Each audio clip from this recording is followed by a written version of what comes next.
부산 한 달 살기 브이로그 네 번째 이야기. 안녕하세요. 부산 한 달 살기 두 번째 날인데, 지난번 3화에서 발표한 부산은 왜 좋은가에 관한 주제에 이어 이번에는 오늘 갔던 가을 축제에 관해 소개하겠습니다. 한국에서 가을은 진정 축제의 계절이라고 하죠. 특히 10월에는 축제가 집중되어 있어서 매주 여러 지역에서 축제가 동시에 열리고 있습니다. 부산에 온 지 이틀째, 오늘은 부산의 두 축제를 하루에 다녀온 이야기를 들려드리겠습니다. 낮 12시부터 저녁 6시까지 쉬지 않고 걷고 또 걸었던 하루였는데요. 과연 어떤 축제들이 저를 기다리고 있을까요? 그럼 이제 여행 시작합니다. 첫 번째 여행지 동네읍성 축제. 첫 번째로 찾은 곳은 29번째를 맞이한 동네읍성 축제입니다. 지하철 동네역에서 무료 셔틀버스를 탈 수 있다는 걸 미처 몰랐습니다. 수안역까지 가서 내린 저는 사람들에게 길을 물어가며 30분 이상을 걸어 올라갔습니다. 낮은 경사지만 계속되는 오르막길이었죠. 동네읍성의 현재 모습은 솔직히 말하면 다소 허약해 보입니다. 만약 실제 전투가 벌어진다면 이 성벽으로 방어에 성공할 수 있을까 하는 의문이 들 정도였습니다. 크기가 제각각인 돌들을 주워 모아 쌓은 듯한 모습이거든요. 성 바깥에는 해자도 없습니다. 그저 자연적인 지형의 높이를 이용한 방어에 불과해 보였습니다. 하지만 동네읍성의 역사를 알면 이 성벽이 다르게 보입니다. 이 성은 고려시대인 1387년 원수 박이가 석축으로 둘레 3090척, 높이 13척 규모로 처음 쌓았다고 기록되어 있습니다. 1592년 임진왜란 당시 동네부사 송상현과 동네읍성 주민들이 왜군에 맞서 결사항전했던 역사적 배경을 가진 곳이죠. 안타깝게도 임진왜란 때 이 성은 함락되었고 이후 방치되어 있던 성을 1731년 동네부사 정원섭이 임진왜란 당시의 성보다 훨씬 큰 규모로 다시 쌓았습니다. 지금 우리가 보는 성벽의 흔적이 바로 그때 쌓은 성의 일부입니다. 1996년부터 시작된 동네읍성 역사 축제는 이 비극적인 역사를 기리며 올해로 29번째를 맞이했습니다. 수안역에서 내려서 동네읍성으로 걸어갈 때는 일요일이라 그런지 동네 시장마저 한산했습니다. 상점들이 문을 닫아 거리가 조용했죠. 부산 사람들에게 동네읍성 축제가 별로 유명하지 않은가 보다라고 생각했습니다. 그런데 막상 읍성 입구에 도달했을 때 수많은 사람들이 축제 현장으로 들어가고 있었습니다. 금요일부터 시작해서 오늘이 사흘째인데도 말이죠. 산성이라서 평지가 거의 없고 주로 비탈진 지형입니다. 그래서 읍성 내부의 공연장과 먹거리 장터도 넓지 않았습니다. 여러 비탈진 곳곳에 무대와 먹거리 장터가 마련되어 있었죠. 줄타기 공연과 노래자랑 콘서트가 열렸고 남녀노소 인파가 모여들었습니다. 수많은 체험학습 부스도 있어서 엄마들이 어린 자녀들을 데리고 왔더군요. 하나라도 더 가르치고 싶은 엄마들의 마음은 어디나 비슷한 것 같습니다. 재미있는 역사적 사실을 하나 알려드리자면 조선시대 부산의 중심은 지금의 서면이 아니라 바로 이곳 동네였습니다. 동네부라고 불렸던 이 지역에는 동네부사가 머무는 관아도 있었죠. 우리가 아는 부산은 그저 외관이 설치된 항구 지역이자 군사기지인 부산진이 있던 곳에 불과했습니다. 부산이 오늘날처럼 중심지로 발전한 것은 1876년 개항 이후입니다.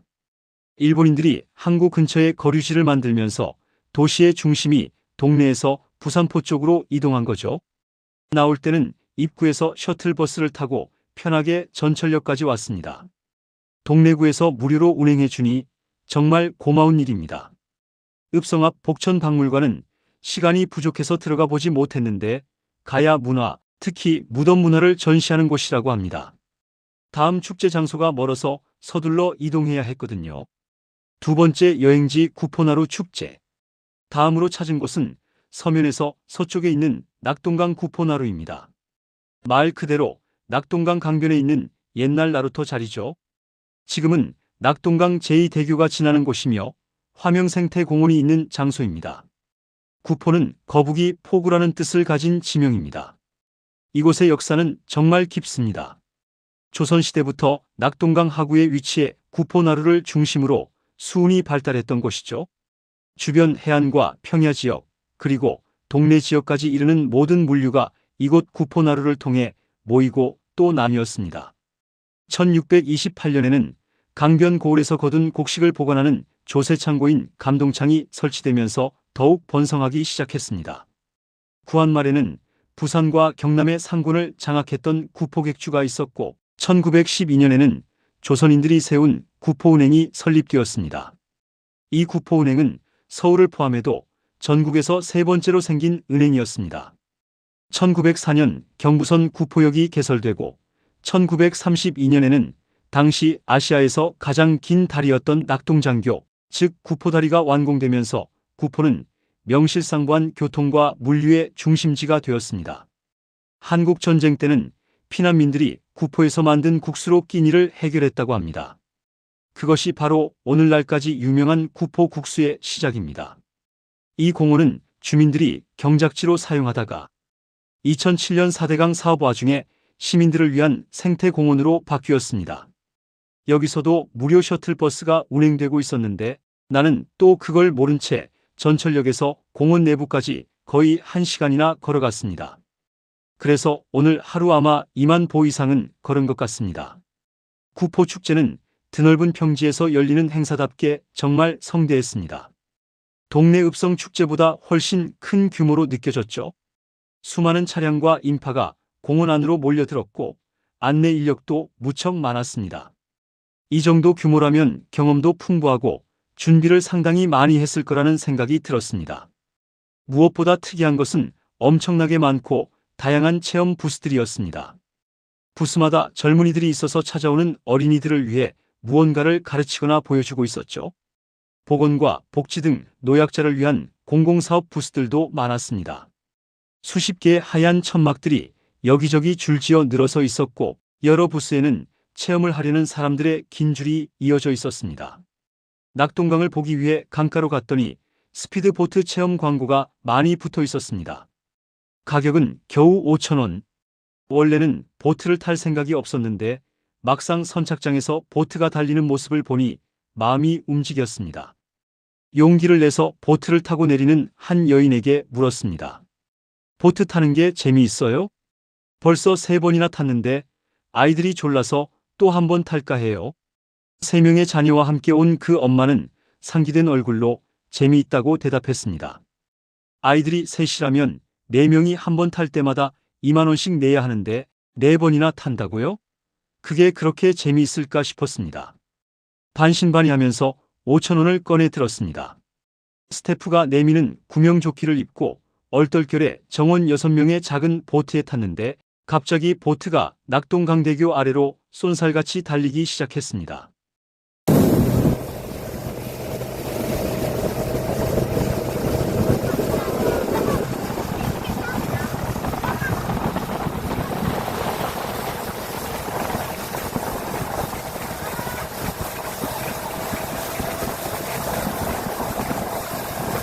예상보다 빠르게 느껴지는 작은 배가 심하게 요동치는 듯 했고 급하게 옆으로 회전할 때마다 강물이 얼굴로 튀었죠. 막상 타보니 재미는 있었습니다.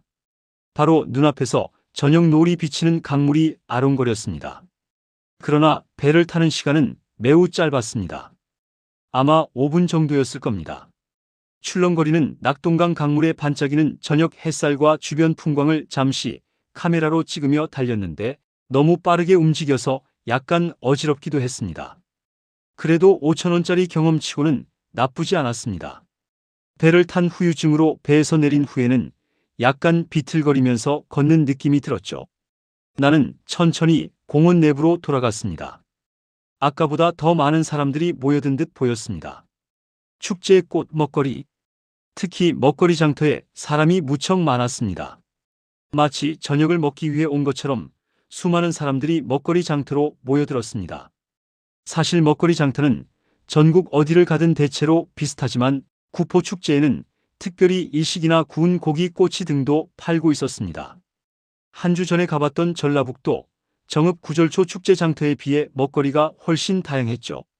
하지만 맛있어 보이는 곳은 줄이 너무 길어서 도저히 기다릴 수 없었습니다. 배가 고파진 저는 이곳저곳을 기웃거리다가 결국 셀프전 부침 장소로 갔습니다. 5,000원을 내면 스스로 채소전을 부쳐 먹을 수 있는 곳이었죠. 부추, 양파, 팽이버섯, 청양고추 등 재료를 그릇에 담고 주채치기 주는 반죽을 넣어 직접 프라이팬에 기름을 두르고 전을 부치는 겁니다. 대학생 알바생들이 친절하게 잘 도와주었습니다. 전을 부치면서 5,000원이면 무척 싼 편이군이라고 혼잣말을 했습니다. 배가 고파서 그런지 채소전이 정말 맛있었습니다. 공원에서 나올 때 구포 국수를 먹고 싶었지만 줄이 너무 길어서 포기했습니다. 그래도 국수가 먹고 싶다는 마음에 전철에서 서면의 맛집을 검색했죠.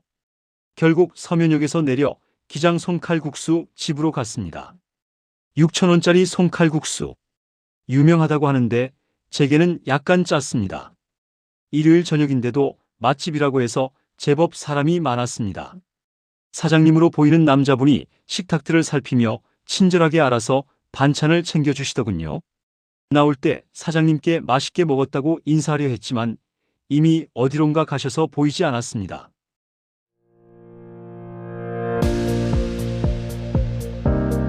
이번 주말에 끝나는 축제 가운데 제가 본 것은 두세 개에 불과하지만 놓친 것은 더 많은 듯합니다. 지난 사흘은 전국적으로 축제가 가장 많았을 겁니다. 다음 주말에는 사상구에서 열리는 사상강변축제, 부산대 지하철역에서 열리는 라라 페스티벌 등에 참여할 계획입니다. 라라 페스티벌은 빵과 커피, 디저트를 위한 축제라고 하더군요. 부산대학교 앞에서 하는 것이니까 대학생들과 청년들이 많이 올 것 같다고 예상하고 있습니다. 축제가 너무 많아서 가려서 참가해야 할 정도입니다. 오늘 이야기는 여기까지입니다. 듣느라고 수고하셨습니다. 한국에서 10월은 정말 축제의 달입니다. 축제에는 볼거리 먹을거리가 많으니까 여러분도 시간이 되면 가까운 곳에서 열리는 축제에 가보시기 바랍니다.